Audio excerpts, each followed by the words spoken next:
Hey guys, welcome back to another episode. So today we're talking about this Kraken by NZXT.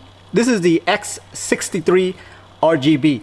Basically what that means is that it's the RGB version of the Kraken. This one right here comes with two fans, two gigantic fans. I believe they're 120 millimeter fans. There's two of them. And so I'm going to go into my installation of this one right here, and then also like some of the good, the bads, and answer some of the questions that you might have when getting this. So first off, let me just tell you that my motherboard is an ATX motherboard. My case is a mid-tower case. Yeah, is a mid-tower case by NZXT. So the same company that makes this cooler right here. I opt to go with the white version of the cooler because I wanted a full white case like you see right here. And so that's the pretty much the only difference right there between, you know, the black version here. It's just white. First off, let me talk about the installation real quick because I just got through building this, and I can tell you that this thing is actually a bit hard to install even on the same manufacturer's case. So yeah, this case right here is by NZXT, and it's still hard to install. Some of the things that you probably don't realize when looking at this cooler is that, one, the installation, if you wanted to mount it on the top, which when I was looking at most of the build, I see it on top, and I was thinking about doing that. But once I got it, I had to, as you can see, mount it on the side right here. I didn't realize how thick it was until I tried to install it on top of here. The motherboard is already pushed all the way up. This is just a regular ATX motherboard, and it's already pushed all the way up, so it doesn't fit in there at all. The other thing that I ran into a huge amount of issue, and I spent hours on it, was how to mount this thing right here. This thing right here, it was actually pretty hard on this case to mount this cooler onto it. Because once you get it, you're gonna realize that how do I really mount the fan? Do I mount the fan over on the other side, or do I mount the fan on this side? And then this little panel that comes with it, you gotta take this panel out because that's with the case, and it you gotta mount the radiator onto the little panel that comes with the case, and then mount the fan onto the radiator. It took me a long time to figure that out, actually. I was looking at a bunch of other builds to see how people are doing it. Some were actually putting the little panel in between the radiator and the fan itself. And so I tried that, didn't work. This pump wire right here that you see, some people have it at the bottom. And so I tried it at the bottom, didn't work either. And on top of that, the height of this actually hit a lot of the wiring up on the top here. And so yeah, I had a huge amount of issues on this side.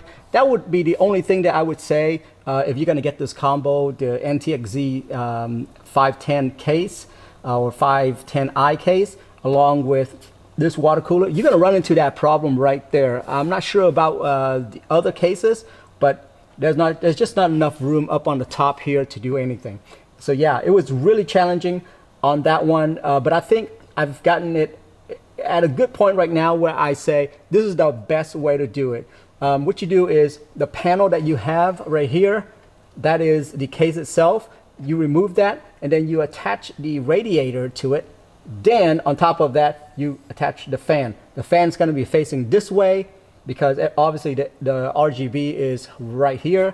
Let me just turn that thing around really quick so y'all can see it. So yeah, the RGB is right there. So you want it to blow this way, and then this fan in the back would blow out. So I think all in all, I think that worked out really well. I like afterwards I liked it, but while I was building it, it was really hard for a first timer like me that's trying to put in a water cooler. It was nerve-wracking. So question that you might have when getting a water cooler, and this is your first time getting a water cooler for your CPU, is will it fit on my Intel chip? Well, this water cooler actually is pretty cool. That's one of the good part, is that it comes with all the brackets that you need for Intel chip or AMD chip, Ryzen, that kind of stuff. Yeah, it comes with all the brackets. The instructions pretty easy. You don't have to worry too much about it. The other good thing about this liquid cooler is that it already comes with the thermal paste.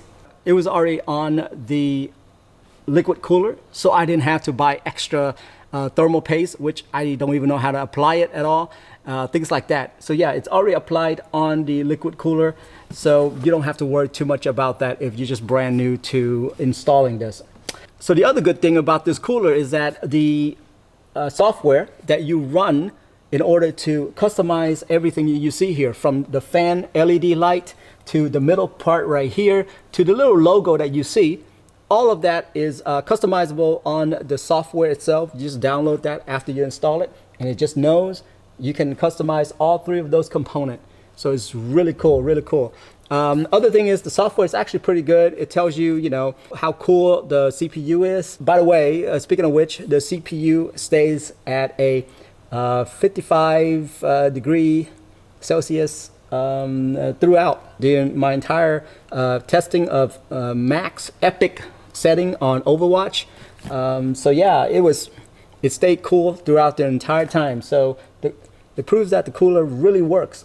Okay guys, so that's my quick review of a brand new player into this whole liquid coolant business. I'm brand new to it, so that's my view right there of installing this thing for the first time ever. I thought it was a pretty good experience after it's all done, but once you're in the weed of it, it was really hard to find information about how to like mount the radiator and things like that. Even on their own case, it was really hard to find information like that. But other than that, I think I'm really satisfied with this, and I'm going to continue on customizing this to see what else I can do with this thing. So far, the CPU stayed really, really cool. So, yep. So that's it for me. I'm going to see you guys in the next episode. Have a good one. Bye-bye.